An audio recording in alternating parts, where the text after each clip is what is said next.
now.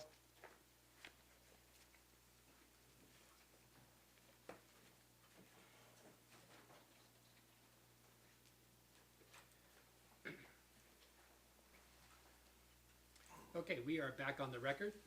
This is the Mason County Superior Court. This is the matter of Angela Voss and Bobby Knight, cause number 20-3-178-23.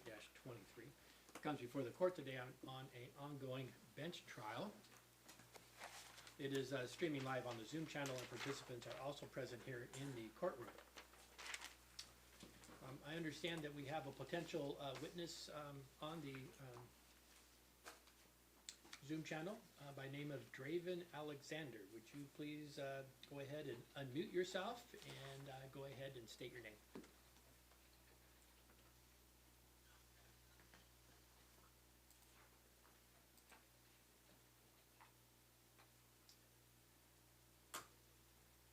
Okay, can I hear from Draven Alexander? Are you present?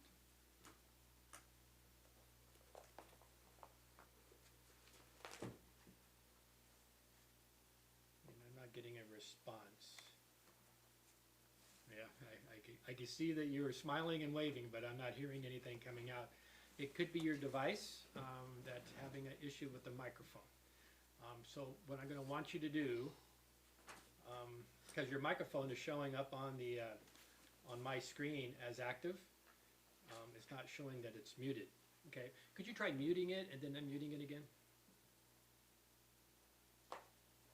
Okay, say something? No, that didn't work either. Okay, well, sometimes for whatever reason, what works is people will hang up and dial back in again. So why don't you try that? Why don't you go ahead and disconnect and then dial back into the Zoom channel and see if it works out better next time. Does that work? Oh, hey, you fixed it. Yes, it does.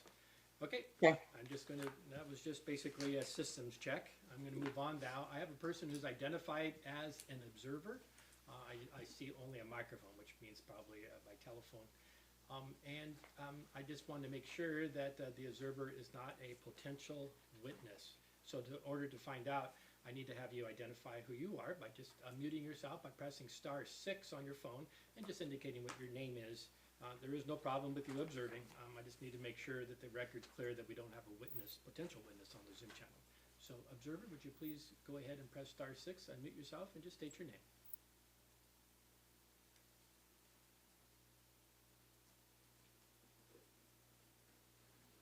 Okay, well, I'm not getting a response from the observer. So I'll try one more time. If I get a response, that's great. Otherwise, I'll have to move you into the waiting room. That's where you'll have to stay. I can't have potential witnesses appearing on the Zoom channel and observing. The courtroom is open, so you physically can be here, and you are certainly able to be on the Zoom channel. However, I need potential witnesses identified, and without identification, I can't allow a person to stay on the Zoom channel. Okay, I will move the person identified as observer to the waiting room. Okay, so we'll go back to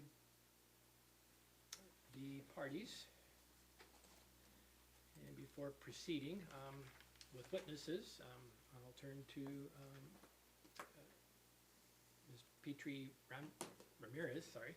Are there any preliminary issues you would like to address before proceeding? No, Your Honor. Okay, and Mr. Knight, any preliminary issues? No, sir. Okay, very good. Okay, so then you wish to call Draven Alexander as your first witness? Yes, Your Honor. Okay, so Draven Alexander, would you please unmute your device and turn on your video?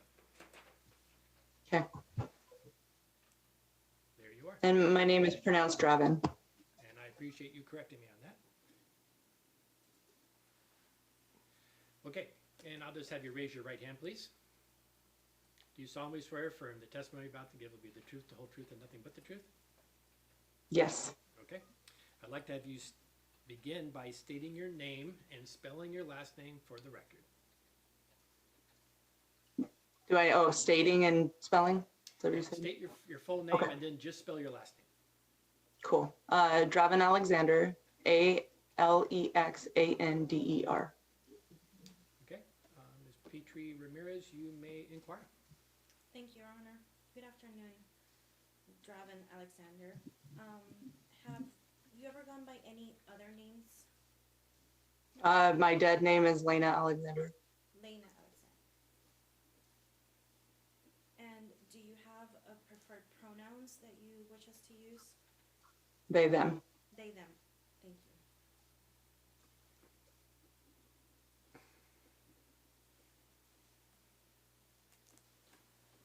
Could you state for the court what is your current occupation? I'm a neurodivergent life coach and a student.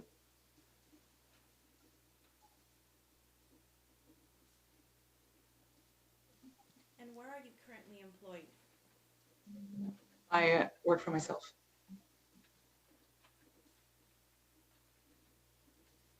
And previously, where were you employed? Consejo. That would be Consejo Counseling and Referral Service, is that correct? Correct. And from what times did you work there? What was the time frame that you worked at Consejo? April 2019 to June 2020.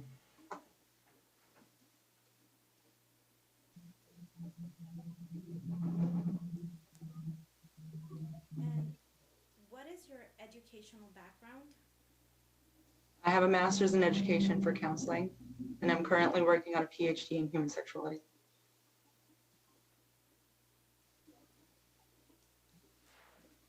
And during your time working at Consejo, did you provide,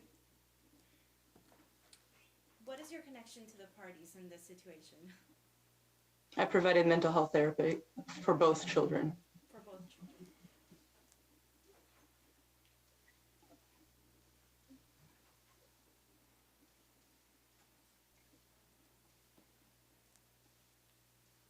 And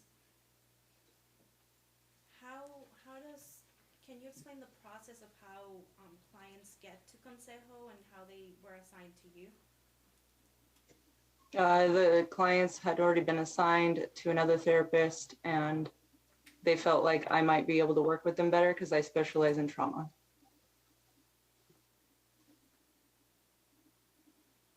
And I'm a mental health or a child mental health specialist as well.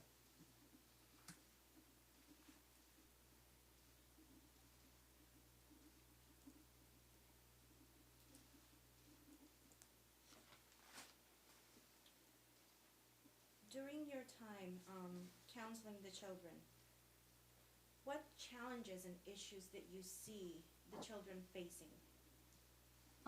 So I no longer work at Consejo, and I don't have access to those notes anymore.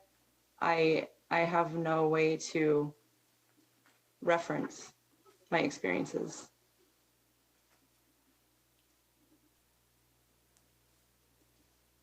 You were provided with exhibits, correct? Yes, but most of those exhibits were not within the time frame that I worked with the children. Your Honor, I would like to mark exhibit 340 and 341. Have they been marked? Okay, they've already been marked. Thank you.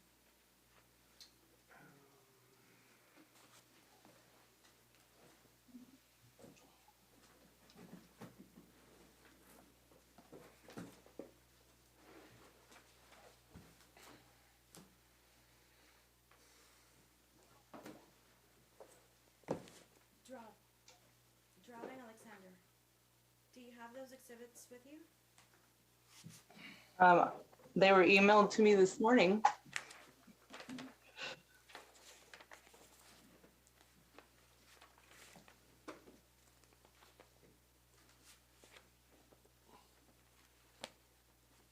Objection, Your Honor. There's so much stuff here, I don't know which one for this exhibit. I can't object to just one page or any of this. Well, let's find out what's going to occur here. Okay. And then, What exhibit number was it?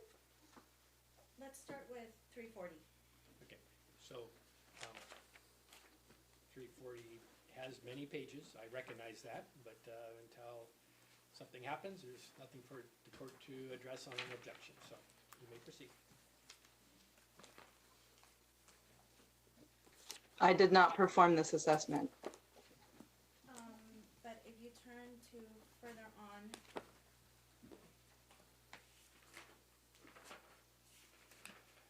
Oh, how far back? Geez, there's a lot. I didn't know that it was all the notes. I did not have adequate notice to do this amount of work.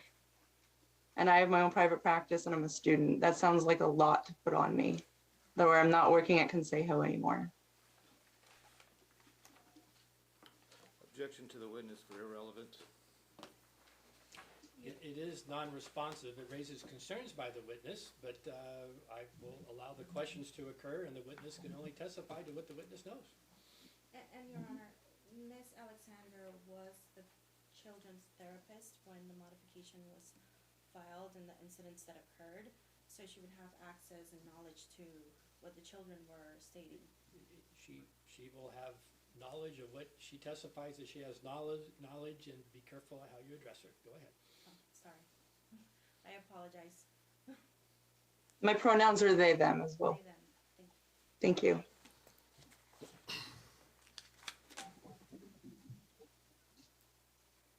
You can ask the next question, Counsel.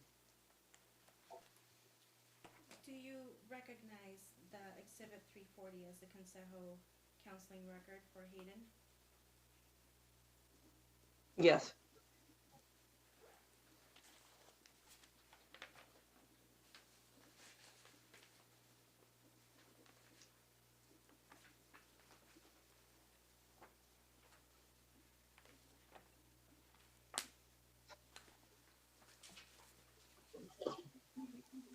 To your knowledge, do you recall what the issues Hayden was expressing while you were counseling him?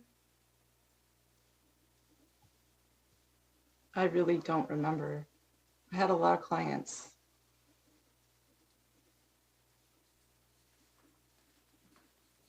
Do you remember the reason why Hayden was transferred into your care?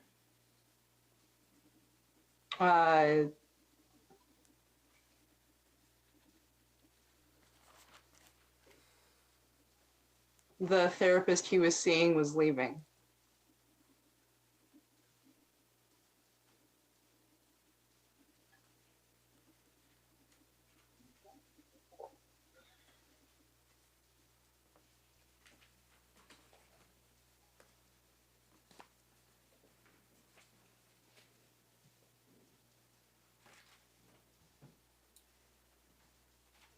Do you recall having, like, can you explain to the court how your sessions came about? Were you doing individual therapy with Hayden, or were you doing group therapy with him, or were you just doing therapy with him and his sister?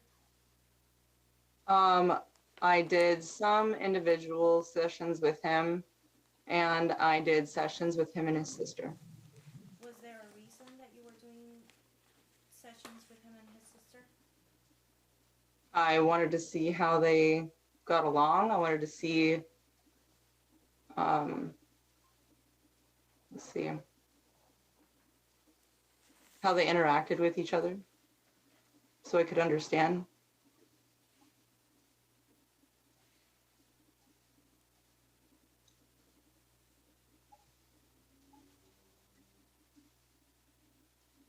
And was Hayden open to you at first, or was he reserved? Hayden's reserved. Did he talk about Yeah. I'm sorry. Oh, go ahead. Did Hayden talk to you about his experiences in each parent's home? Not really. So he never expressed concerns about living with his father? Hayden didn't talk much. Okay. Was there any progress made during his therapy that you would witness? Yeah, there was some progress. We did a lot of art together, and he would open up about his art. He would open up about his hobbies, the things that he was interested in. Home was rarely brought up by him. I'm sorry, could you repeat that last part? Home was rarely brought up by him. Okay. And can you explain what you mean, what that means? I only worked with him, I think, 6 months. So mostly I was trying to build rapport.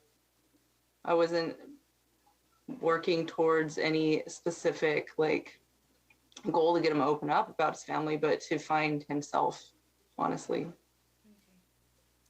And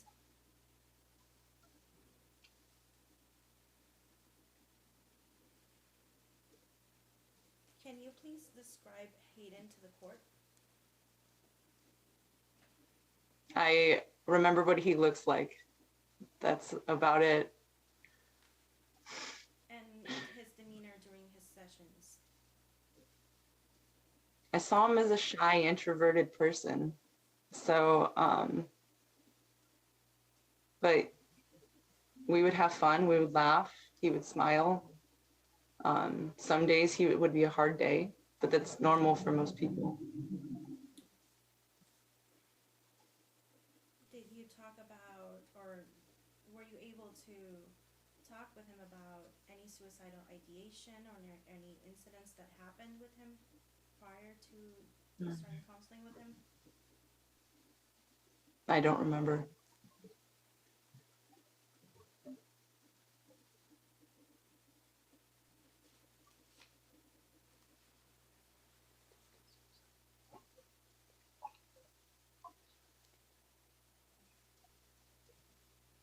So, the attempted suicide that occurred prior to him, like just before he was referred to Consejo, or started at Consejo,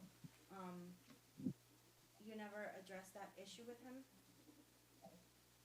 I don't remember.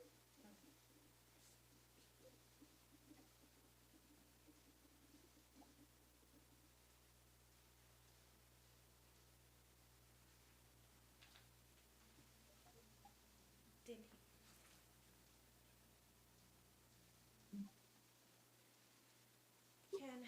Let's refer to Exhibit 340.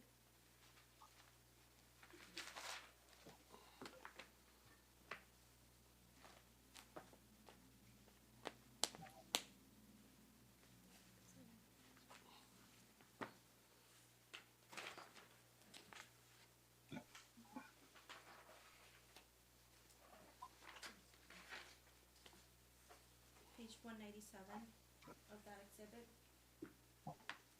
Are the exhibit pages numbered? Yes. And where does one find it? Bottom In the right, bottom sir. right. I see. Do you see the page numbers, witness? It says it goes up to 121.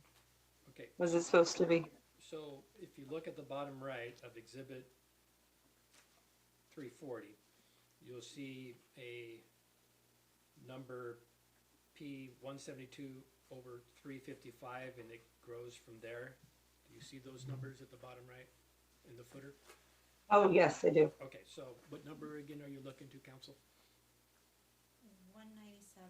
197, so it's 197 over 355. Okay.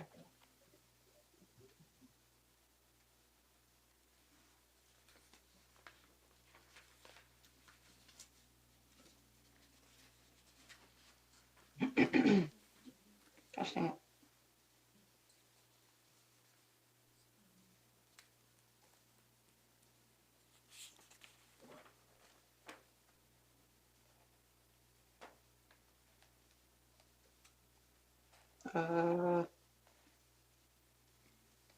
Did you find the page? I'm having a hard time finding it. Okay.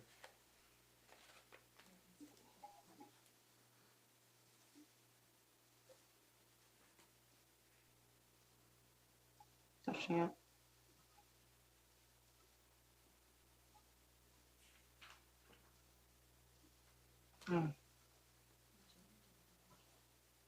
It's numbered weird.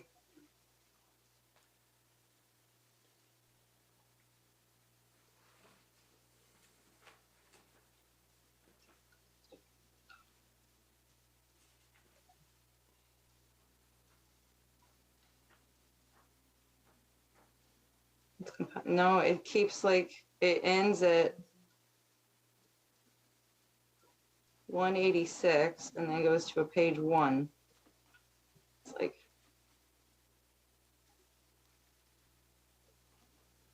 do you know what part of the packet would be in? Okay, so you're looking at a page that says 186 over 355?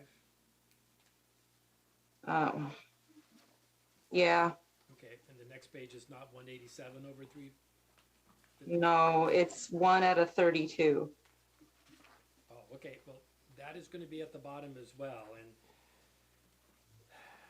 above that, and just to the left, you'll find numbers that are kind of printed on top of other numbers, and that's where you're gonna find that. And if you continue down that road, you should get to a page that at the very bottom right, it says 11 over 32. And then above that to the left, it says ER 904-28P 197 over 355. That would be the page we're looking for.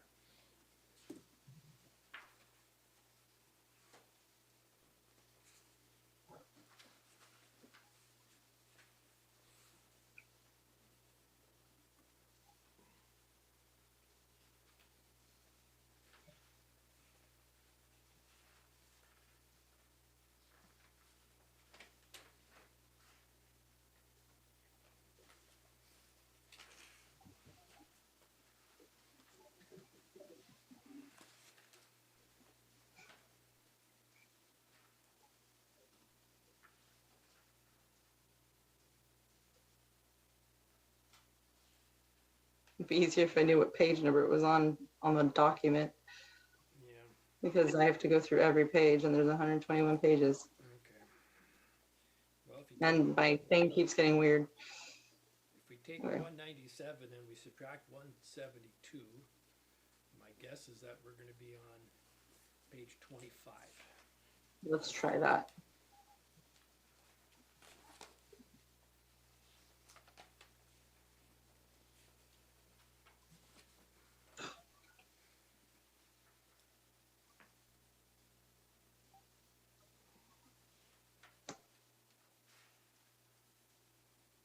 There it is. Okay, very good. That worked much better. Thank you. Okay. So, council, you can ask questions. What's the date on this particular note?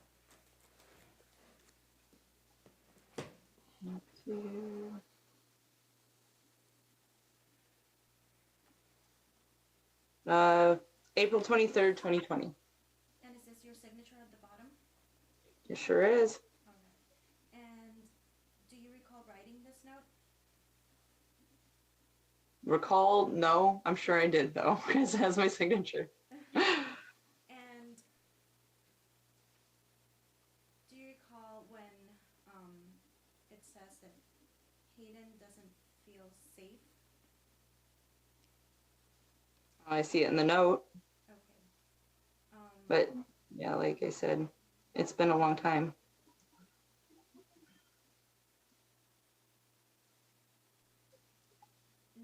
Right after that, can you read what it says after he doesn't feel safe? I asked him the differences between mom's and dad's house, and he stated that he feels safer at mom's house. Was this issue addressed? Did you continue talking with Hayden about this issue? I don't remember. Was there any situation where he indicated corporal punishment by his dad? I don't remember.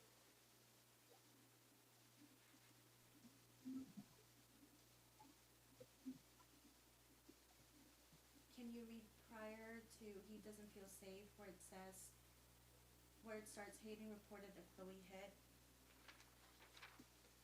Yeah, Chloe hit dad again, and he grabbed her by the arm and pulled her over his lap and spanked her a lot. usually, how long after a session do you write these notes? The day of. The day of? Is it right after you meet with the children? Or? I write out my notes on my notebook and I write them when I can. Okay. Sometimes right after well, I had to drive, get back to my office after sessions. So would you say that this note is an accurate recollection of what occurred during that meeting? I'm going to assume if I wrote it, it's an accurate representation of what happened during that meeting.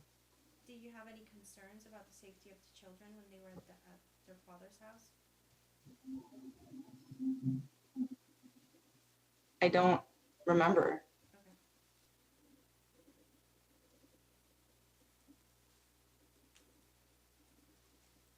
Did you ever, or do you have any recollection about communicating with the school? Yeah, that's where I did therapy with them. Okay. So usually therapy was at the school. It started, I think we started that, I don't remember when we started it, but yeah, I started doing it at the school. And then, were there any other places where therapy occurred? In my office at Consejo. Okay. And did you ever transition into video? No, I had already left. Okay.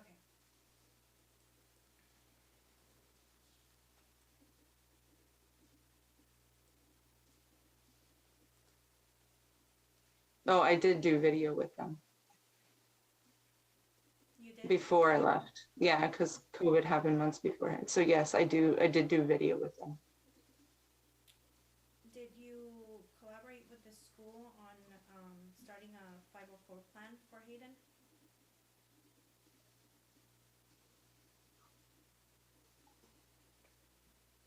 I don't remember.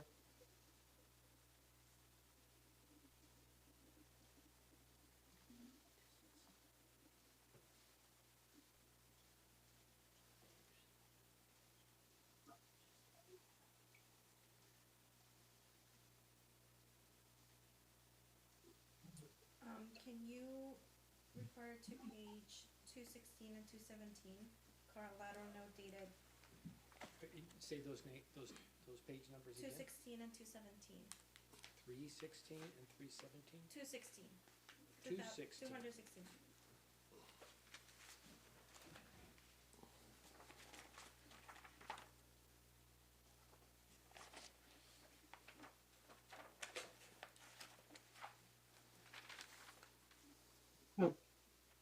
Do you know by chance what the digital one equivalency would be? I'm guessing that we're going to be looking at page 44. So take a look at that. Okay, cool, thank you. So can you? Just a moment, she's not there yet. Oh, I'm sorry. I got it. Oh, wait. You said 40? I'm guessing 44. No, that wasn't it. 216. Let me see if I can. It jumps to 218, 217. Oh, maybe. It goes. I have 27. Oh, there it is. I got it. It's 45. Perfect. Okay. And in that note dated October 10, 2019, can you Yeah. read what the contents of the collateral note indicate? The content? Yes. Okay. You want me to read it? Is that what you're asking? Yes, please. This was my first meeting with Hayden. Hayden wasn't playing or was playing on his phone. I asked if they wanted to play a game. Hayden wanted to play Uno and his sister with his sister. And his sister wanted to draw. We had made a compromise where we would play Uno and then draw. They both agreed. Hayden was quiet but would smile, be playful with me, and started opening up about some of his struggles. When it was time to draw, he kept getting drawn to his phone. I pointed out that his sister compromised to play games with him. He could at least draw with her. He drew some scribbles and abstract pointed shapes. Is this a note dated October 10, 2019? This is page Yeah. 216 of 355. It's 216. I'm sorry, it's 217. Oh, It starts in 216 and ends in 217. When we're talking about the 504 plan. oh, that's weird. Hold on. Oh, I found it. Okay. The collateral note. Yes. I met with Miss Terry and Miss Powell at the Pioneer School District building to discuss current needs for Hayden. We discussed options such as a 504 plan and having him have therapy with his sister. We discussed wraparound options to how we could work the family and the kids to be successful.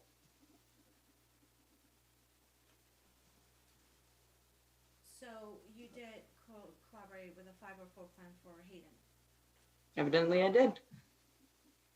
And to your knowledge, was that 504 plan implemented? I don't know.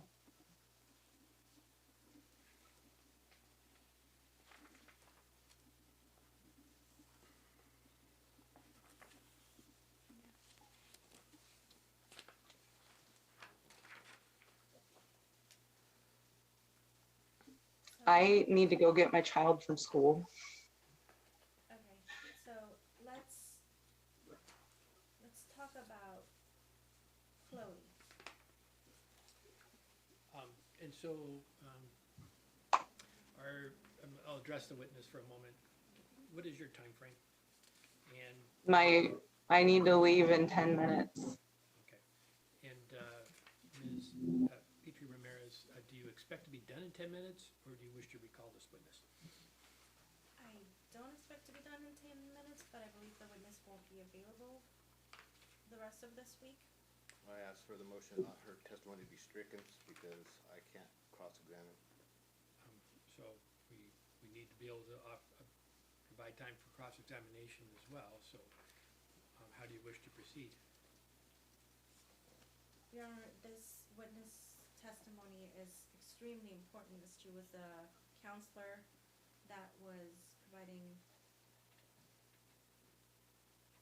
therapy to the children when the incidents happened that prompted this modification. Okay, May I ask a question? certainly, Uh, I'll let you get started and I'll tell you sure. whether it's appropriate or not. Go ahead.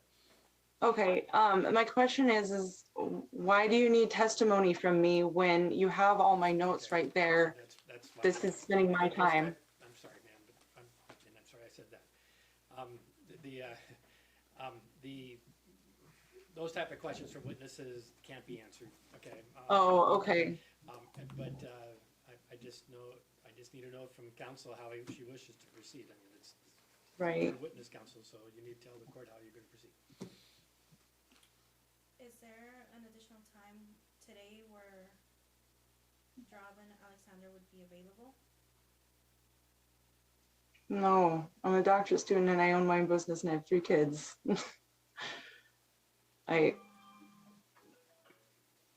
Like I said, everything you guys need is in the notes. I'm just reading them out loud.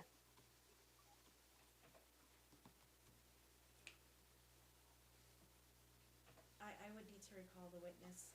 I'm sorry? I would need to recall the witness, Your Honor. I would need to recall the witness. You will need to recall the witness. Yeah, at a Okay. later date. Well, then you just need to work out with the witness what works. Again, if you're calling a witness, the court's expecting that the witness is gonna be available for direct and cross-examination. So, Yes, Your Honor. this witness sounds like she has, pre-planned arrangements today that need to be met, and it doesn't sound like this was worked out prior to her testimony. Is that correct? I'm sorry? It doesn't sound like this was worked out prior to her testimony. Is that correct? It was. Oh. Yeah, I mean, for her to be here at 1:30. For how long though? Yeah. Okay, so, is this, given that the witness needs to be leaving, and, is this a good place to stop? You could talk to the witness, see what you can do about working out whatever, but at this juncture, Mr. Knight does have the right to have a cross-examination occur, so. I understand, Your Honor. Okay, so, at this point, You are excused from testimony today, but you are subject to recall, and I'll just leave it to you and Ms. Petrie Ramirez to work out the details. Okay? Great, thank you. Thank you. I have a person up in the waiting room by the name of Rachel. Is that a potential witness? Yes, Your Honor. Okay, I'll bring her out of the waiting room.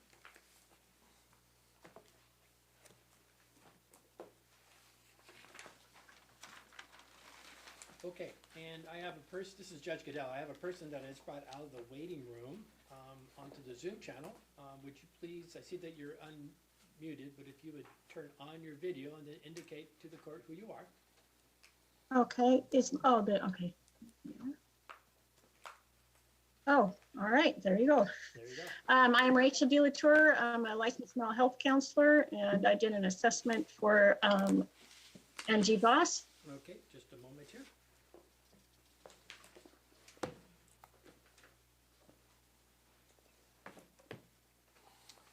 Okay, and this is your next witness, Ms. Petrie Ramirez? Yes, Your Honor. Okay, and so I would like the witness to please raise your right hand to be sworn. Do you solemnly swear or affirm the testimony you're about to give will be the truth, the whole truth, and nothing but the truth? Yes, Okay, I'd like to have you begin by stating your name and then spelling your last name for the record. okay, my name is Rachel DeLatour. My last name is spelled DeLateur. Okay, counsel, you may inquire.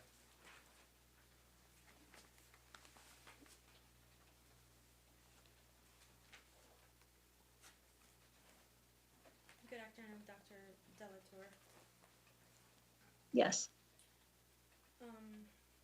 Can you please state your occupation? I'm a mental health provider here in town, in Olympia. And what is your occupational background? I've been working in mental health since 2001. I have a master's in counseling psychology that I received in 2002 and have a PhD in clinical psychology that I received in 2020. And where are you currently employed? I work at Phoenix offices here in Olympia. I am a private, I have my own practice.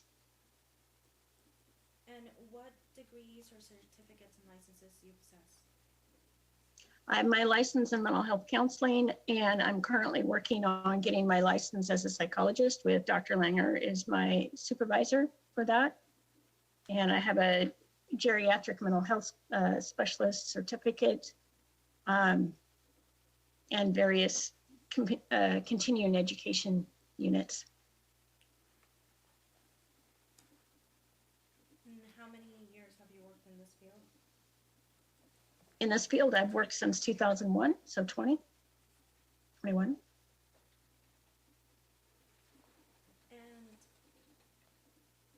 did you provide a mental health assessment to Angela Voss? Yes, Were you able to review any documents prior to completing the assessment? yes. Can you name those documents? Documents that I reviewed are on my report here. One is the psychological evaluation, which was dated October 5th of 2009, which was completed by Marianne Strauss. Also, family court investigator Judy Murray, her written report, which was dated 6/26 of 2012. Psychological and parenting evaluation dated September 15th of 2015, which was completed by Lauren McCollum. Progress notes and summaries from Dr. Langer dated 10/24/2018, January 10th of 2019, and March of 21st of 2021. And the Guardian ad litem report dated 6/11 of 2021, and the addendum reported from the Guardian ad litem dated May 11th of 2021. And then I had a few phone calls. I talked with the nanny of Elizabeth King, who's the nanny for a while for Mr. Nay and for Angie Voss, and then also Cynthia Johnson and with Nathan Click from the WISE program. And when did you complete this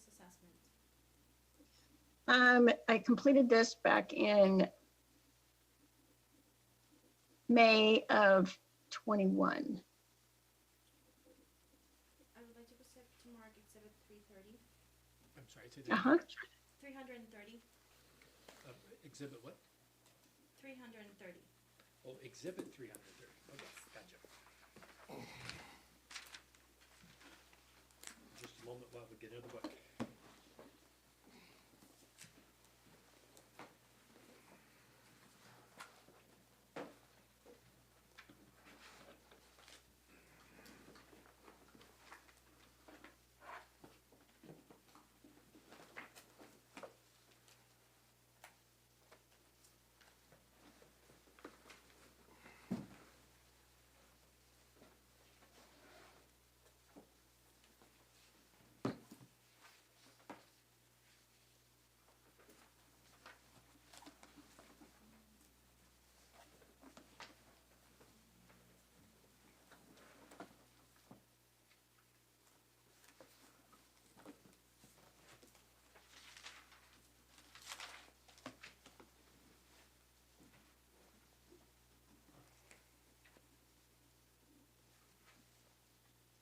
Okay, counsel, you may proceed. Dr. Delature, do you have this exhibit in hand? Yes, Would this be a true and correct copy of the mental health evaluation that you provided Angela Boss? yes, I would move the court to authenticate and admit this record, this exhibit. Motion to admit any objections. Object to, Rachel did not get complete collateral information. It's biased.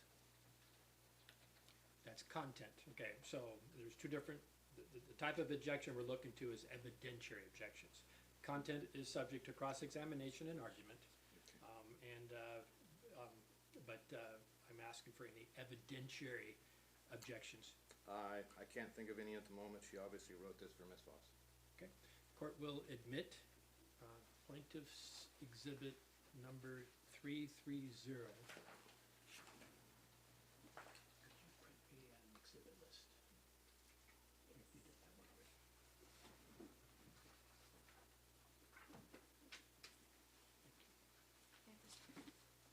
You may proceed. Thank you, Your Honor. Dr. Delature, can you go to page 2 of that assessment? yes, And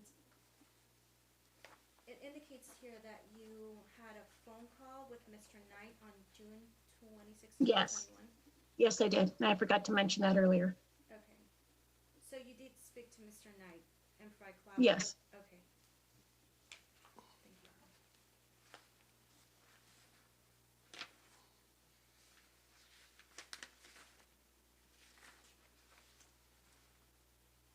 And do you recall the phone call that you had with Mr. Knight? Can you tell us about that collateral contact? Yeah, I mean, he was willing to talk to me. And I asked him what he thought of her mental health, and he didn't specify, but what he did say is that he thought she needed help. And that he was feeling frustrated about the false allegations against him. And he said that he felt no matter what he did, that she has to be on the opposite, and this has torn their family apart. He also stated that at times she may have a valid point, but she takes it beyond the realm of being okay to the point of not being valid anymore. He did discuss report feeling concerned about her behavior, about how her behavior can affect the children. He reported then when they were together, her behavior was inconsistent and that he did not know which Angie he was going to get. He indicated that after she left him, they have not been able to get along at all.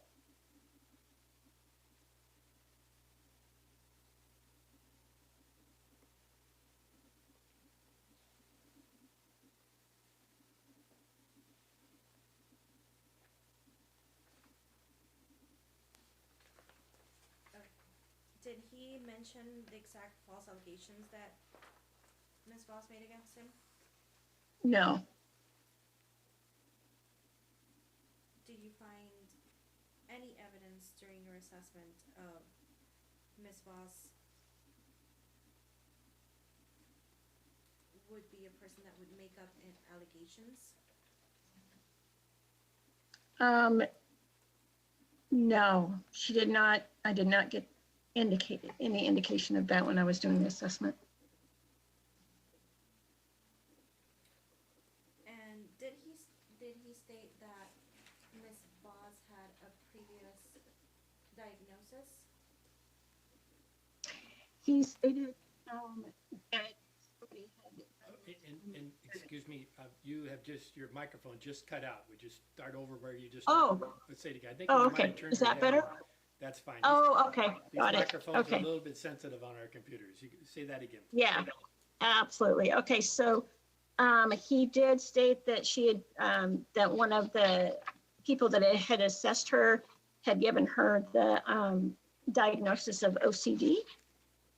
But then that was later, or there's other reports in there that did not indicate that. He didn't say that piece, but he said that somebody had diagnosed her with OCD.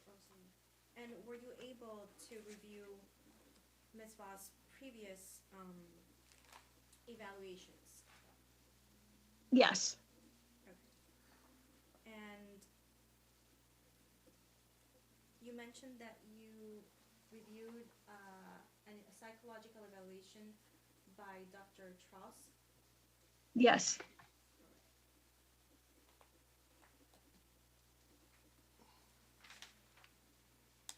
And counsel, would you spell that last name? You refer Dr. who? Troxel, Trause. Thank you.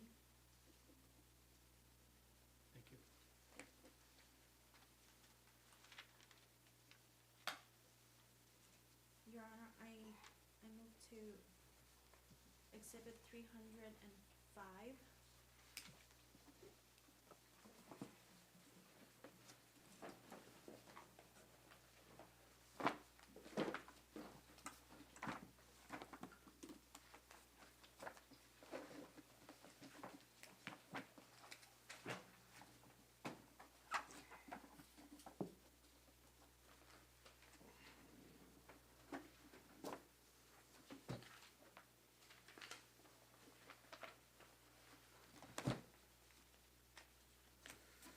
Objection, Your Honor. Due to time, dates, this had been litigated upon. I'm sorry? This, Dr. Trouse's evaluation has been litigated upon during the 2017 trial. I'm calling res judicata on this. And, Your Honor, it's important to establish the psychological history of the case, and that this is what Dr. Delator, sorry, Dr. Delator used to review and make her findings. As far as relevance, the court's going to find that it's relevant. Nothing's happened with this yet. Okay, so you raise your concern, and I recognize what you're trying to do is preserve your motion in limine, and I get that, and that's fine. But the court, this witness did already testify that she relied upon this document. So on the issue of relevance, I'm going to overrule and allow the inquiry to go on that issue. Okay? Thank you. So I move to Exhibit 305.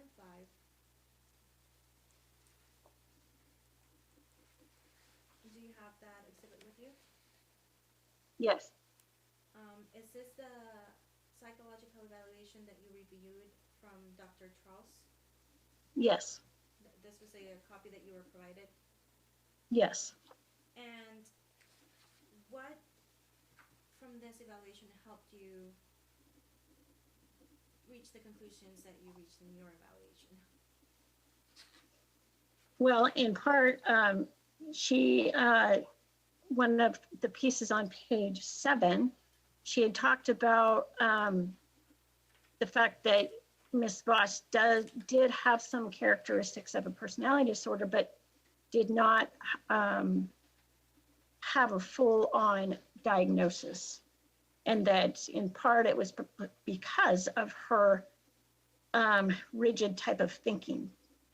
And that at the same time, she had started working on these on her issues of having rigid thinking. I'm sorry, ma'am, I couldn't quite, the last little part, her issue is what? Sorry, yeah, sorry. So she had indicated, Dr. Trouse had indicated that Miss Voss had some characteristics of a personality disorder, not a specific one, and not enough of one of those characteristics to make a full diagnosis, and that those characteristics that she was showing were because of some of the rigid thinking that she had. However, she was also working on those traits and learning how to be more assertive as opposed to being so rigid with her thinking. And that the birth of her daughter, Chloe, was a big agent of change for her to start working on her, her communication style. And can you say that's the value of considering this evaluation for your? I'm sorry, say that again? What was the value of this evaluation for your assessment? Just because it does help kind of establish histories of psychological evaluations and see what the consistencies and inconsistencies are. And were your findings fairly consistent with Dr. Troxel's findings? Yes, actually.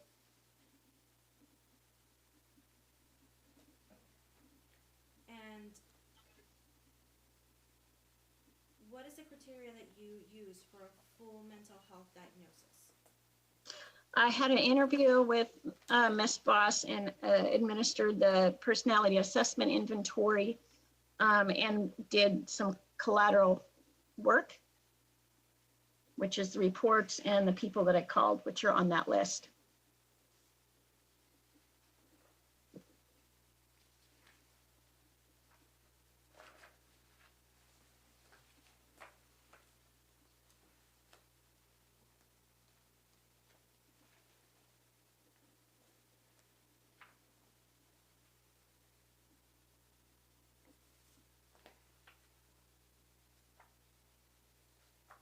Is it your opinion that this Ms. Voss has changed since then? Have there been any changes in her mental health? Yes, I think she's worked on becoming less rigid. I think she's become better in communicating. Does she still need to work on some communication? Yes, but she has overall done better and is working with Dr. Langer as well in therapy to work on becoming more assertive with how she communicates in such a way that it's effective and she can get her needs and her concerns across in a way that's meaningful and helpful. And let's move on to Exhibit 306.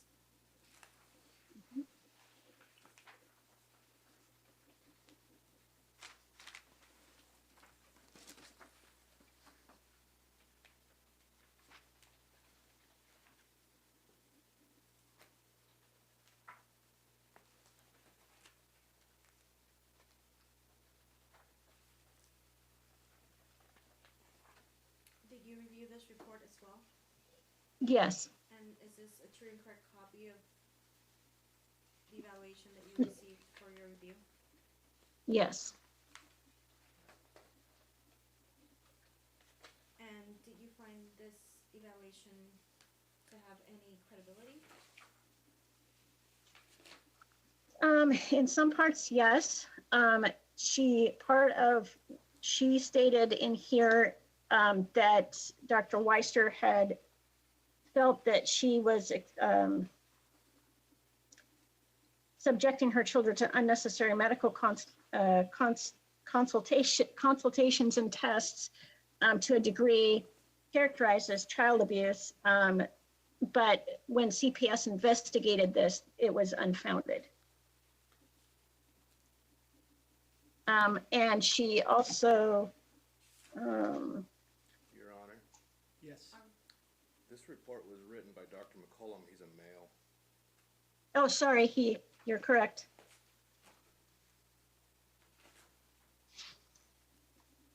All right, and then also Dr. McCollum gave a diagnosis of adjustment disorder with mixed emotions and conduct, severe chronic, and personality predominantly obsessive compulsive with strong secondary dependent features. I did not find that same. There was personality not otherwise specified, as I indicated in my report as well, but it did not indicate, my assessment did not indicate adjustment disorder with mixed emotions, and it did not indicate obsessive compulsive with dependent features.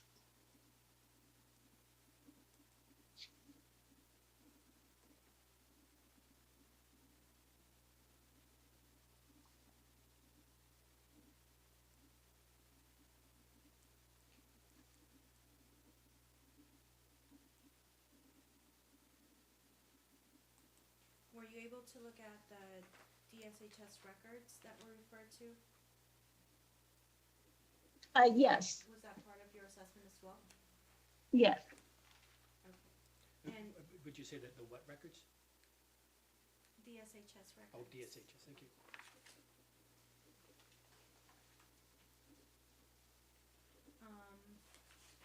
Would that be exhibit, let's go to exhibit 310.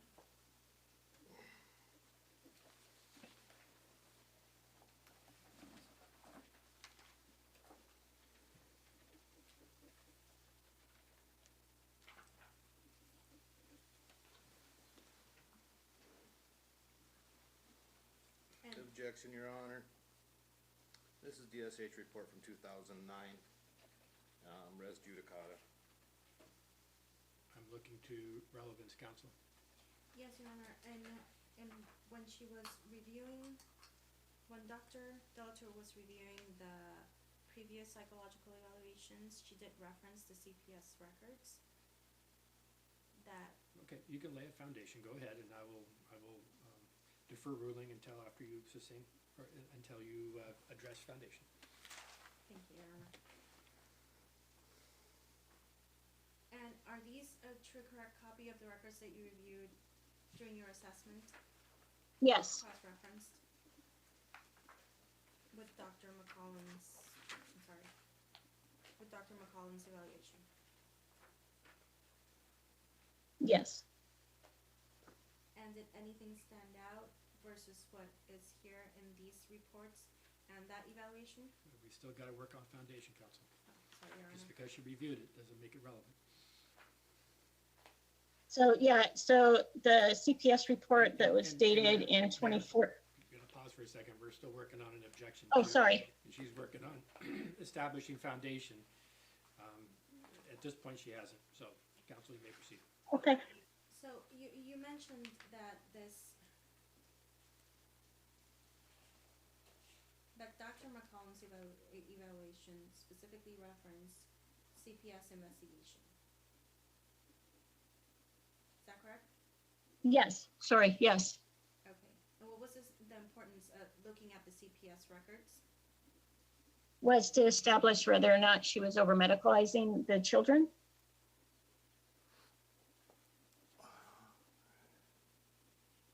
And in your review of the records, did you find that this was something that was occurring? Objection, Your Honor. In just a second, we're still working on foundation, but foundation.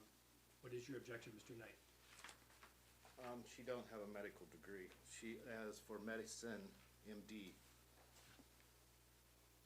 Okay, well, I'll overrule that objection. We're talking about the purpose of her review right now. So I'll allow you to continue to inquire to lay foundation, counsel.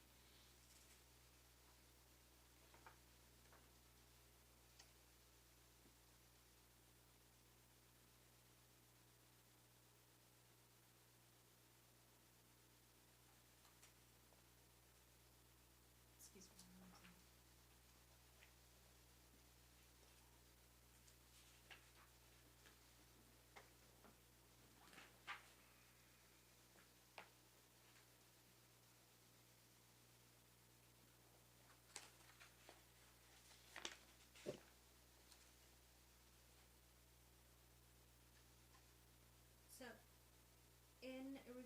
those records, how did this correlate with Dr. McCallum's evaluation?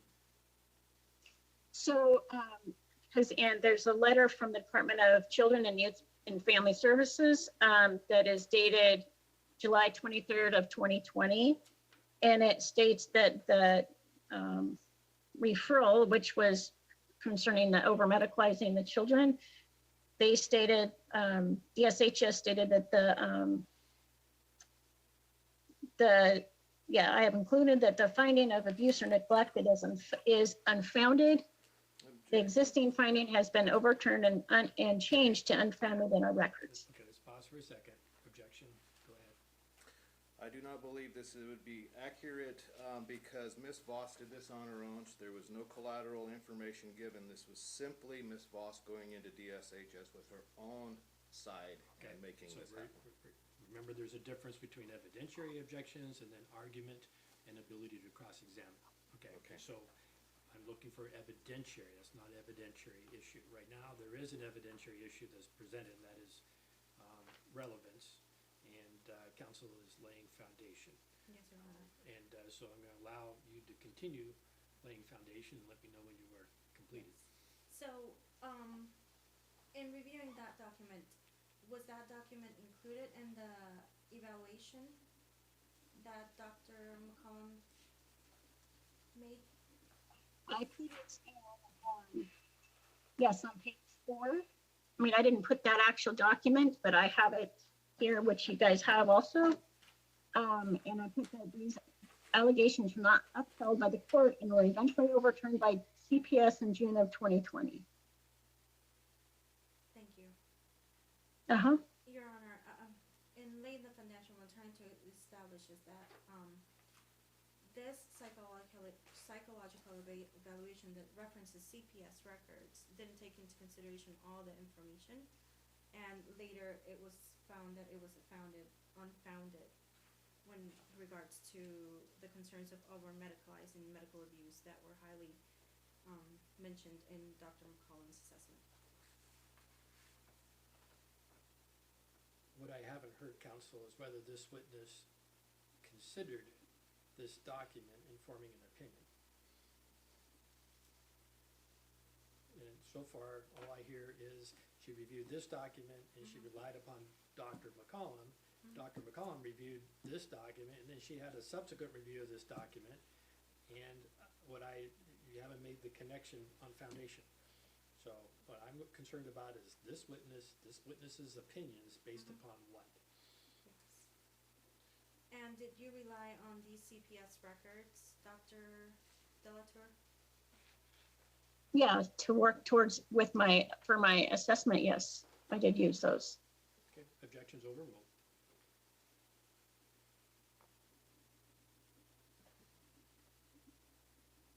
And you indicated that you worked with Dr. Langer? Is Yes, that correct? And were you able to review Dr. Langer's letters to the court? yes, And Your Honor, I'd ask to go to. Objection, Your Honor. The letters to the court were in the hearing from 2017. This is all going back to pre-2017.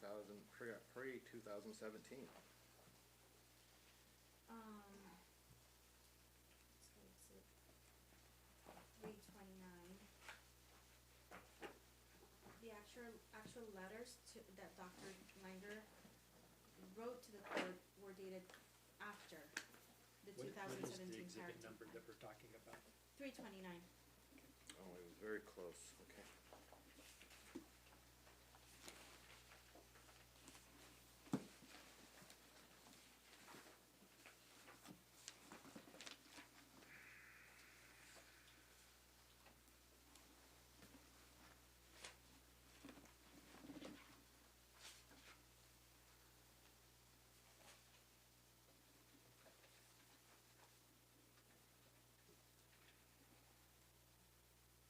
Are these, Dr. Delcher, are these the actual copies that you reviewed for your assessment? For Dr. I'm sorry, say that again? Are these true and correct copies that you reviewed for your assessment, Yes. and And you're referring to exhibit 329? 329, exhibit Okay. 329. I would ask the court authenticate this exhibit, Your Honor. Okay, so counsel, you'll need to authenticate I'm sorry. the exhibit. So we have exhibit 329. Are you offering Yes, ma'am. Yes, Your Honor. any objections to the court admitting exhibit number 329, which includes more than one letter?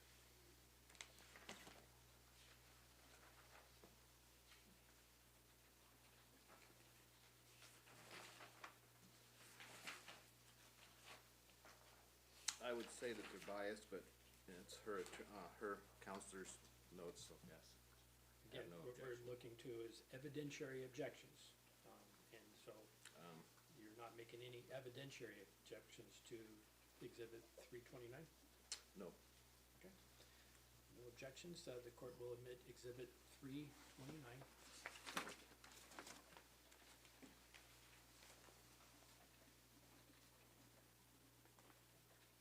Did these records weigh heavily on your assessment?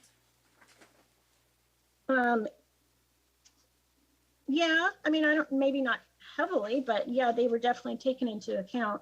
The fact that she's been working on her mental health and that Dr. Langer has seen improvement.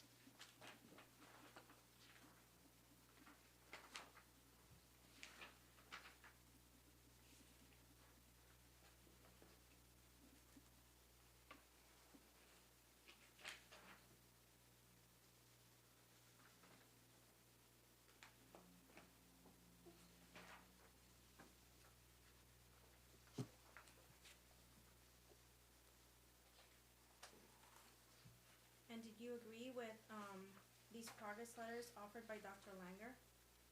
Yes, Okay. So they were concurrent with your yes, findings in your evaluation? yes, correct. And additionally, you did have collateral contact with the guardian ad litem, Cynthia Johnson. Yes. What was the nature of that collateral contact? I asked her if she was cooperative with the investigations. And she said yes. Did she provide any additional information on that collateral contact? No.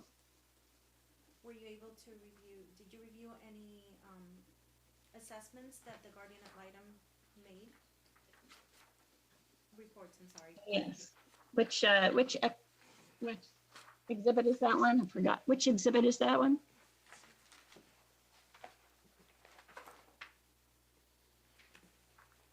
Exhibit 384. Okay, thank you.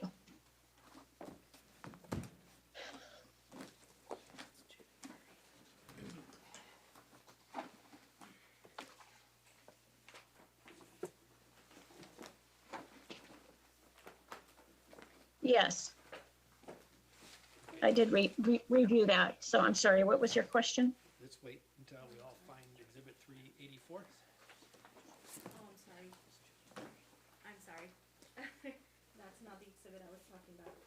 I was talking about exhibit 325.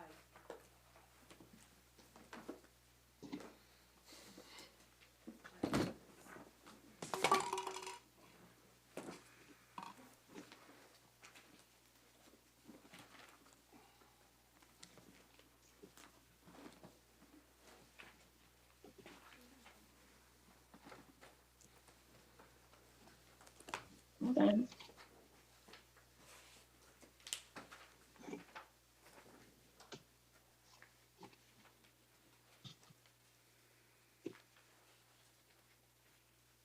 I don't think I have that one. I thought I downloaded it.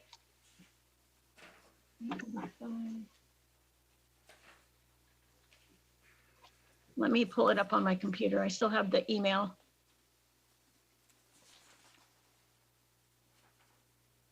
Your Honor, I'm sorry, I misspoke again. It's 326. Exhibit 326. Okay, witness, we're looking at exhibit 326.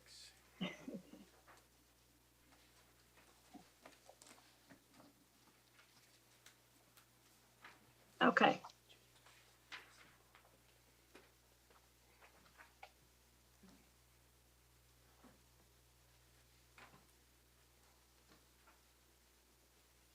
Is this the addendum that you reviewed for your Yes, evaluation? yes, yes, Yes. yes. And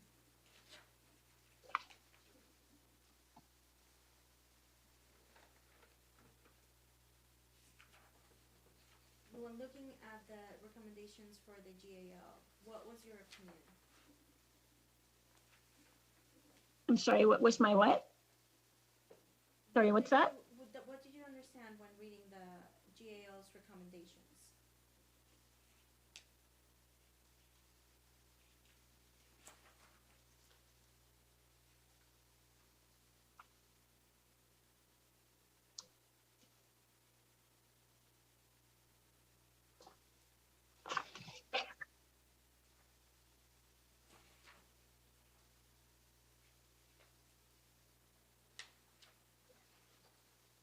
Well, so the guardian, Cynthia Johnson's recommendations were that Ms. Voss have limited professional supervised visits until further order of the court. And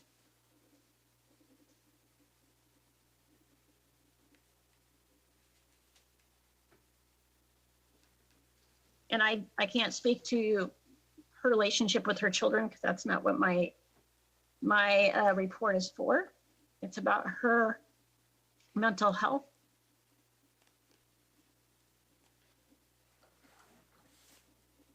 Did you provide a copy of your evaluation to the GAL? Yes, I believe I did. Yes, I'm pretty sure so.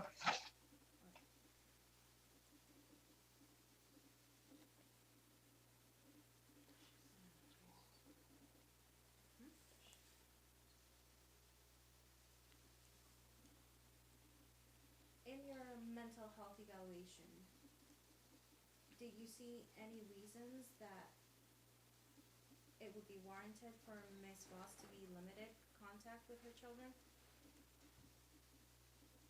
So my evaluation is for her mental health. I didn't do an evaluation with her and her children, but the assessment does not indicate that she has a mental health disorder that would interfere with her ability to for her to manage her own emotions and behaviors. She's able to she's working with Dr. Langer. She's able to communicate better than she was. And she does not have any significant problems in mental health. She does not have a diagnosis.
Additionally to this GAL report, did you review any additional GAL reports? I looked at the family and court investigator, which was in 2012. And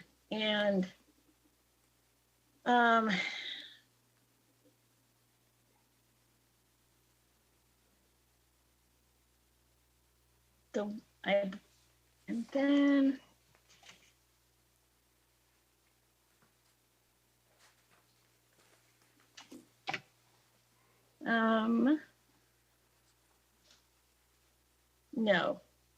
no, not a GAL report. Family parenting plan from 2017.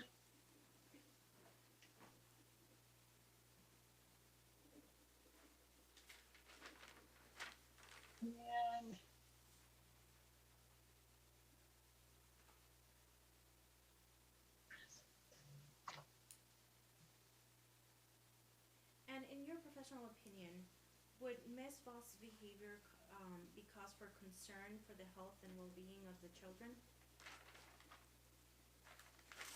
No. Objection, she's not a forensic psychologist. You need to lay foundation. This witness has already indicated her specialty and the basis for this assessment, and so you have not laid a foundation. I'll sustain the objection. So,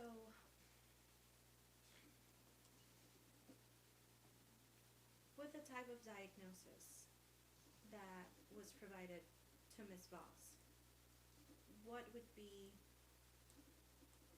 are there any dangers that would pose for Ms. Voss in her relationship with others? No. Does she need to work on communication style? And yes, but no dangers. And what specific aspects of communication does she need to work on? She has been working on managing her emotions so that when she tries to talk to somebody, her emotions don't drive her communication style, but instead she's able to figure out what her needs are and to convey them and to convey her concerns without having so much emotion. But again, she's been working on that with Dr. Langer and it's gotten better. And to your knowledge, she continues to see Dr. Langer? Yes.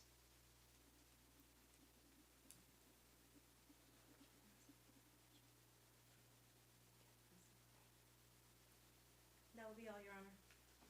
Okay, so, Mr. Knight, you have an opportunity for cross-examination. Yes, sir. Okay, you may proceed.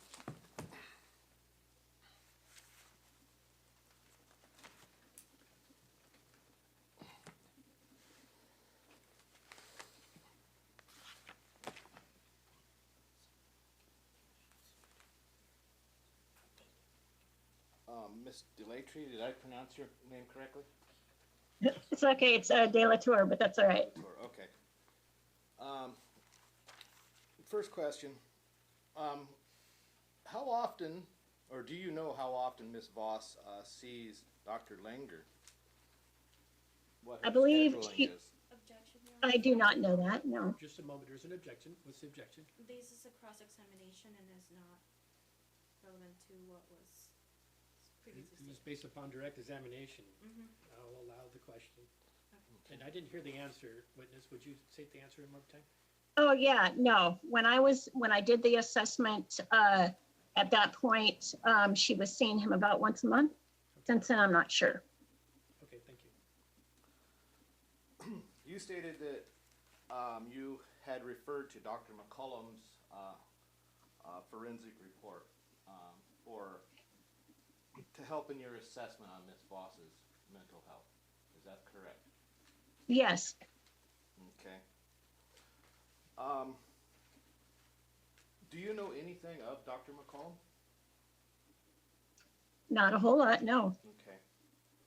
Do you know if you provided the same type of evaluation that Dr. McCollum had provided for the courts on his report here? I did not do the same series of tests that he did. I did the personality assessment inventory, and I did an interview with Ms. Voss. Okay. Do you think if a person is coming in for a mental health evaluation and they are the only ones providing you with information, and you do not get collateral information, documents and stuff from the other party, could you be fooled? Objection, Your Honor. What? The witness stated that she did provide collateral contact and spoke with Mr. Knight. That's a matter for redirect if you wish. So objection overruled. You can finish the question and she can answer it, okay? Okay. So do you think if somebody just presents their case for their own mental health that you could be fooled into believing what they want you to believe?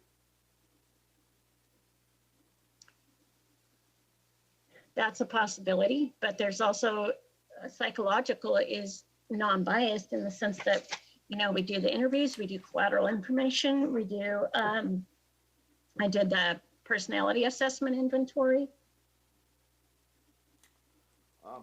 You've testified that you've seen a few of Ms. Voss's previous psychological evaluations from other doctors. Do you believe that if somebody continues going back and getting evaluations, that they could eventually figure out the answers that they need to get the results they want? I suppose that's a possibility, but I don't see that there's screenings in the assessments. When we do psychological testing, there's screenings in there that will indicate whether or not that has happened and whether or not that person is indicating to look good or bad for that evaluation. And in her evaluation in the personality assessment inventory, it indicated that she was forthright in her answering of the questions that the PAI presents. Isn't it true that if somebody is believing in their own truth, even if it's not true, that they can present on paper as how they believe? It's a possibility, but again, the PAI also and the collateral, it also indicates whether or not that person is faking or is not truthful, or if they have delusional thinking, and she does not have delusional thinking.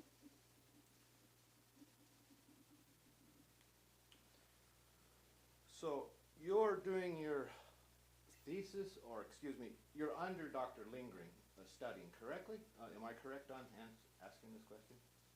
How is your relation with Dr. Lindgren? Are you under him as a student? No, I'm finished. No, I'm finished with all my schooling. I've graduated, and I am working as postdoc with him. Okay. Do you admire Dr. Lindgren? Objection. Why is that relevant? Relevance. Okay, so first of all, the witness doesn't object, the attorneys do, and I did hear objection, and Sorry. why is that relevant? Because I'm trying to place that her working under Dr. Lindgren and reading his reports that's opposite of Dr. McCollum's, that is influencing her as biased. Excuse me, Your Honor, and I would like to clarify, are you referring to Dr. Langer? Langer, yes, Dr. Langer, Okay. not the pediatrician. Not the pediatrician. Okay, Dr. Langer is what the question was, and I'm not sure if the witness understood that was the question, but I am going to allow for the question, so witness, you can answer the question. Do I admire him? Yeah, I think he's really good at what he does. He's been in this business for years and years. He's good at it. So it's safe to say that you really admire him. Yes, I admire him. Okay. So you wouldn't want to go against whatever he has already previously put forward on a decision for a client. That's not true. If I felt that his assessment was wrong, according to doing my own assessment, I would certainly put that out there. We have a professional relationship. Okay. So you interviewed Elizabeth King as collateral information. Did Elizabeth King inform you that she hasn't spoke to me in 6 years? Objection, Your Honor, that wasn't part of the... It's part of the report, I believe. If that's the case, and you tell me, is it part of the report? Yes, Yes. it's in the report. Okay, well, objections overruled. No, she didn't. I simply asked her how, how her relationship was with you and Angie. Did you ask Ms. King if she liked me more or liked Ms. Voss more? No, but I don't remember. Let me see, look at my report. I asked her what her working relationship was like with you guys. And she said that I worked for Angie and Mr. Knight from around 2007 to 2008 until 2014. Mrs. King describes her work with Miss Voss as collaborative and that she enjoyed talking with her about the children. She stated that Miss Voss was always nice to her and always had the children's best interest at heart. She stated that when the custody case started, she did notice Miss Voss as having some stress, but did not feel this interfered with their collaboration. She denied that she witnessed any major mental health issues or behavioral issues of Miss Voss. Mrs. King stated that she did not feel comfortable working with Mr. Knight and that while he allowed her to come to his apartment to watch the children, he would not talk with her or ask about the kids. Mrs. King felt intimidated by Mr. Knight and stated his whole demeanor was intimidating. She stated that Mr. Knight can be friendly, but in a minute he can be completely different and shuts down. I did not ask her who she liked better, or if, yeah. Would that statement be biased? Seem to be biased more towards Miss Voss than Mr. Knight? Yeah, she apparently enjoyed working with Miss Voss better.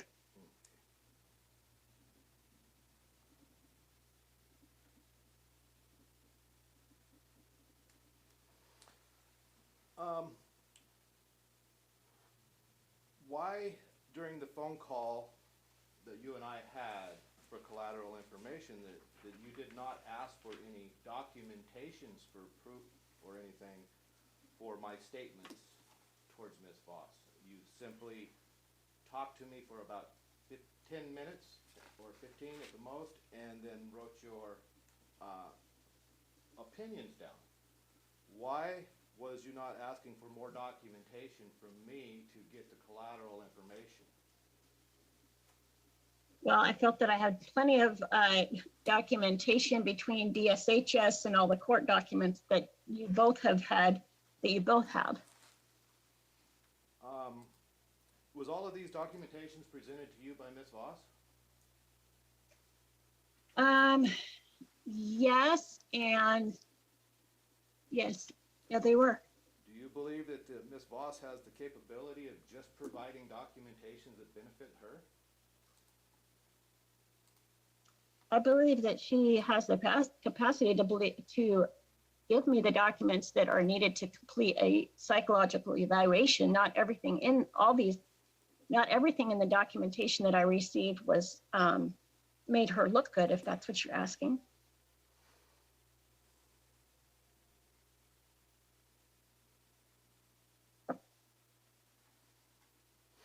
So, you relied on different evaluations to come up with yours. I would think that as a psychologist that you would actually try to get your own opinion and not go with other people's opinion. However, is that a standard for your practice, to go off other people's evaluations? So it's standard to practice to look at evaluations from other people. It's not just my standard. It is a standard that most psychologists use. And I didn't just base my opinion on just those documents. I also based my opinion upon the personality assessment inventory and the documents that I received from court and from the interview I had with Ms. Voss.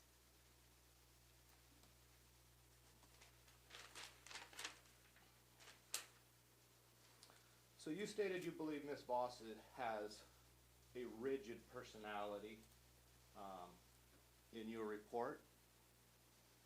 No, I stated that that's partly one of the reasons why in the other report, which I think was Dr. Troxel's, is that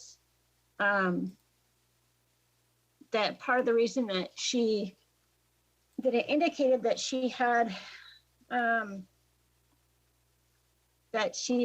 a characteristics of a personality disorder was her rigid thinking. In my report, I put that part of the reason that she had some paranoid personality indicators she did not have a full-on diagnosis, but I did put that she had some paranoid personality characteristics, but mainly because of her continued frustration and feeling as if she's not being heard regarding how she thinks her children need to be treated. And because of the allegations that you had said, such as some of the suicidal ideations and from also feeling a bit frustrated because of feeling like she wasn't being heard by the school.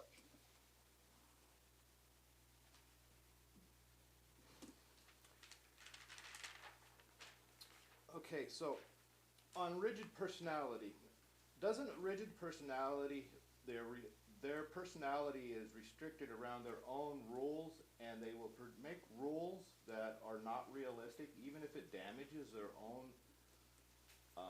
own lifestyle? So there's no such thing as a rigid personality. There are personality disorders that can indicate that a person has rigid thinking. She doesn't have as much rigid thinking as she used to. She's been working on that.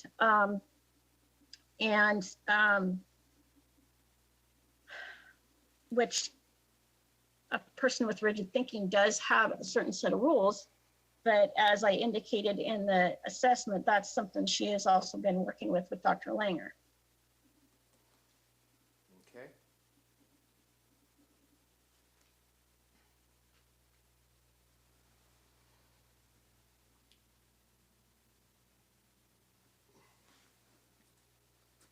So if Ms. Voss has the right to give and receive information from the school, and the school refuses to give her the information, is that Mr. Knight's fault?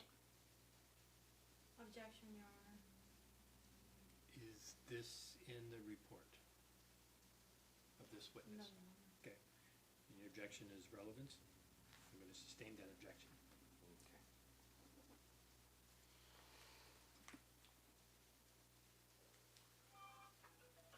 While you were doing your investigation, and you said you went over CPS reports and everything, did you go over a CPS report where Ms. Voss had EpiPenned Hayden at school against the school nurse's recommendation, and he was taken to the emergency room?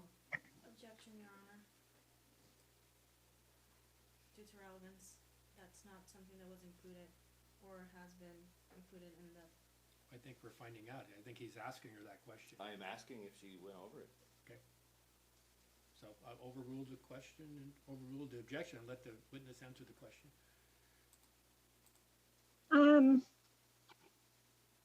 I don't remember seeing that in the CPS report. Could that have been omitted from paperwork given to you? Possibly. What's the date on that? I have CPS reports from 2009 on up to 2014. It was in 2014, during the CPS trial, actually.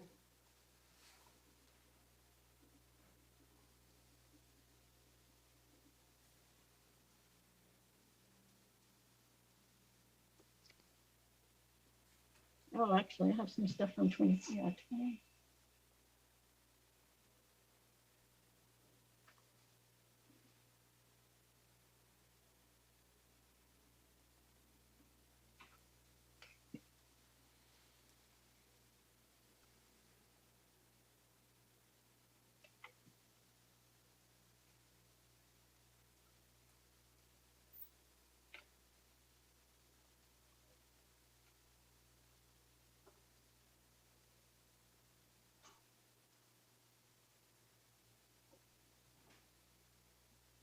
Sorry, just give me a moment. I'm just checking to see if I have that.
Yeah, sorry, I don't have that one.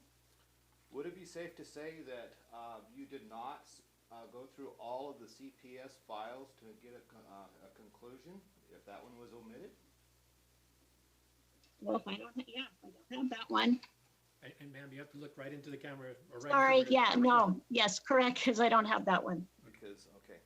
So it is safe to say that you did not look at all of the CPS paperwork associated with this case to make your decision? Correct, if I didn't, yeah, I didn't have that one, no. Thank you. No further questions. Any redirect? Yes, Your Honor. Okay.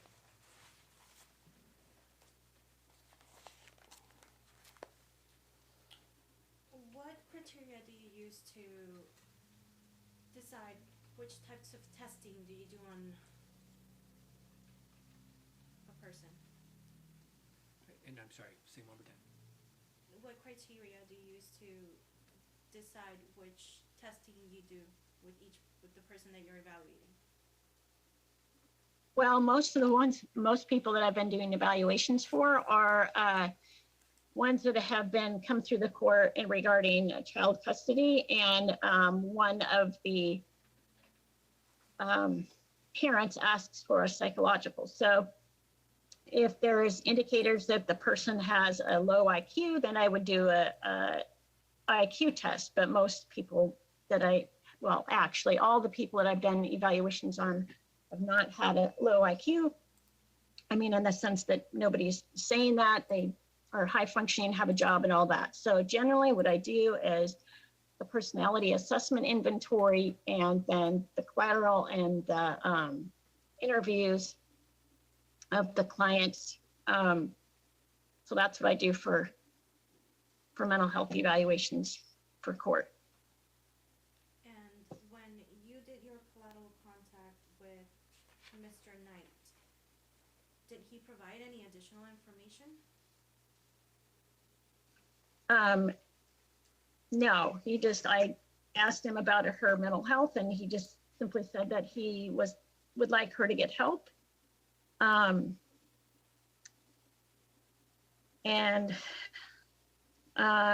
that he just wanted to get this, the court case over so they can move on. So he didn't offer any information?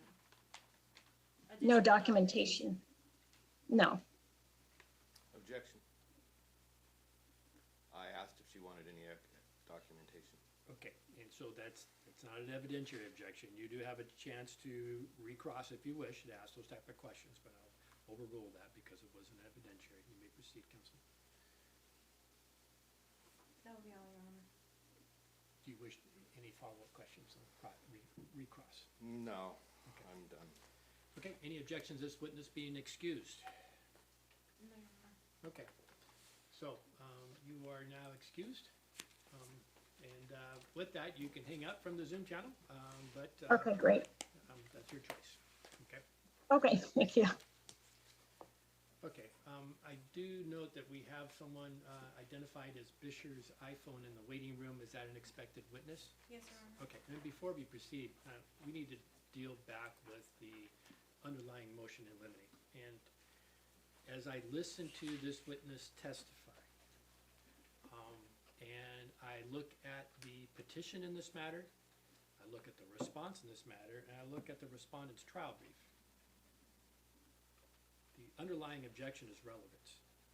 And so what I'm seeing here is, and I need to hear, and I did not hear opening statement, which might maybe have clarified this, but what I'm seeing here is a petition which seeks to restrict Mr. Knight contact with the children.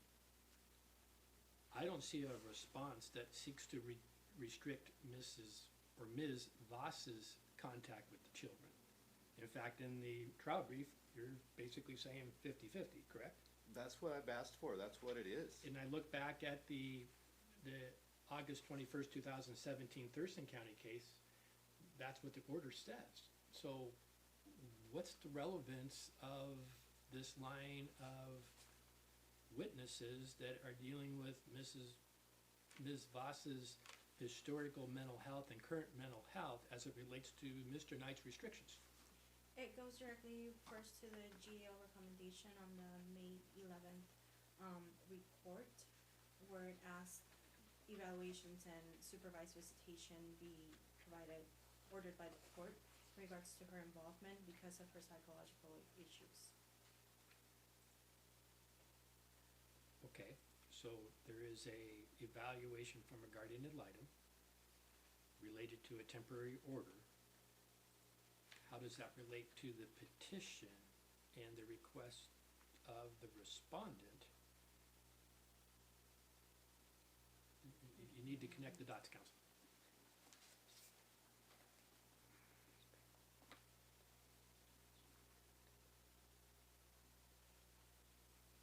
And additionally, with the proposed parenting plan that the respondent submitted, it Okay. asks for limitations. Okay, so let's look at that. Where's it at?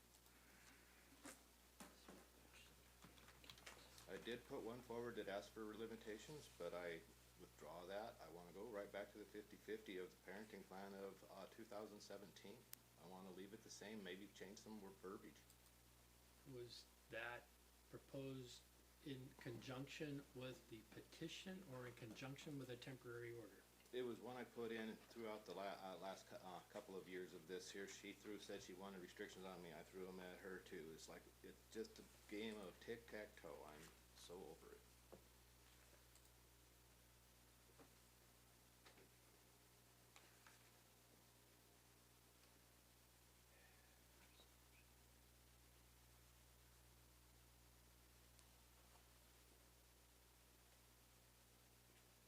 Okay, so when the court looks to, and the court has to frame these things based upon the pleadings in this action, okay? We have a petition, we have a response. The response references a parenting plan that doesn't exist, okay? So at the time of the response was filed, the relief requested referenced a parenting plan that wasn't filed, okay? Now, there may be a subsequent parenting plan that may have been filed, and maybe just I am not finding it.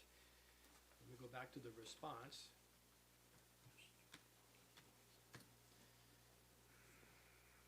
Just a moment while I pull it up.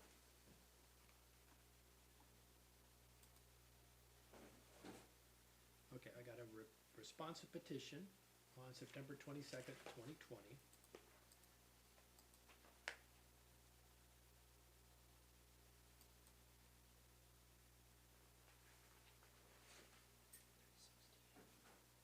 Okay, it says approve the proposed parenting plan. So was there a parenting plan that was offered up back in September 2020?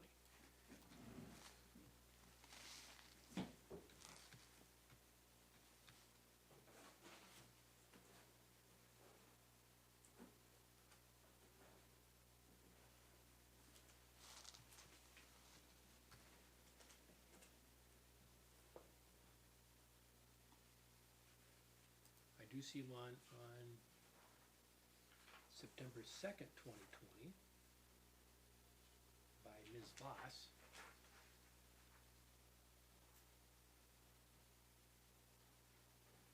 See one by Mr. Knight on October 18th, 2021. So that gets me back to my, well, let me go back to find out the framework of that parenting plan.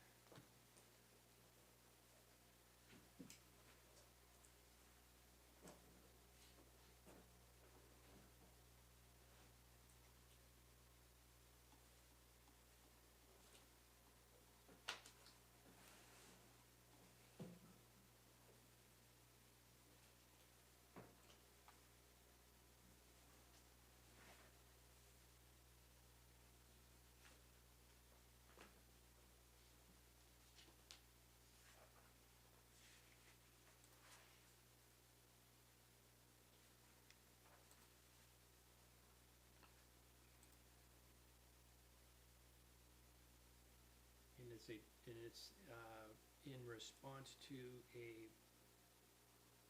I believe, an order show cause on contempt. It was filed on September, or I'm sorry, no. It's 363, no, it's not, just a moment, I need to get down to 263. Apologize for fumbling through these, there's a lot of files in here. If I may, Your Honor? No, you may not, just a moment.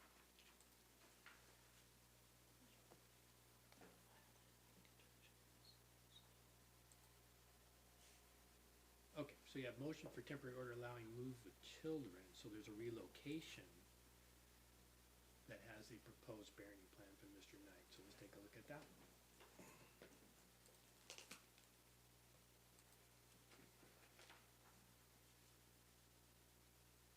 Okay, and that's where it lies.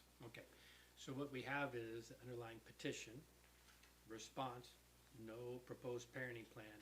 Subsequent to that, notice of relocation, proposed parenting plan. And in that proposed parenting plan are the restrictions based upon mental health issues alleged by, okay.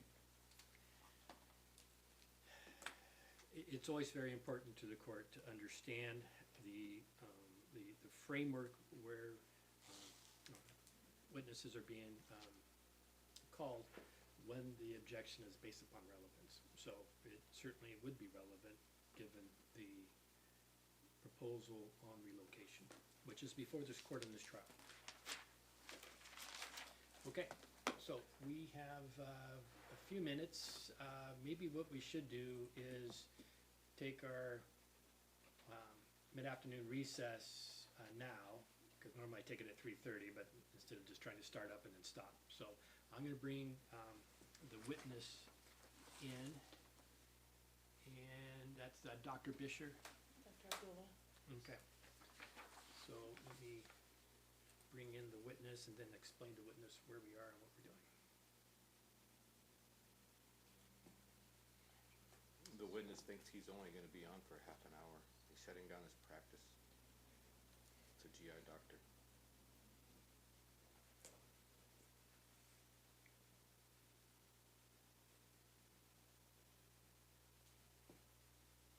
And we're waiting, the Zoom connection is trying to pick up audio right now.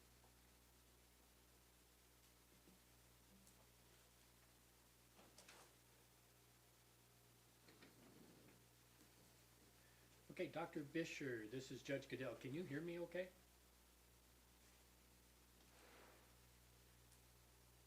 Oh, he's attempting to connect the audio still.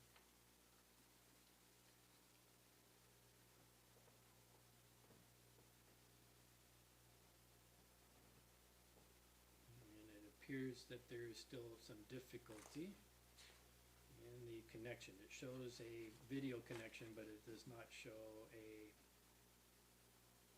audio connection.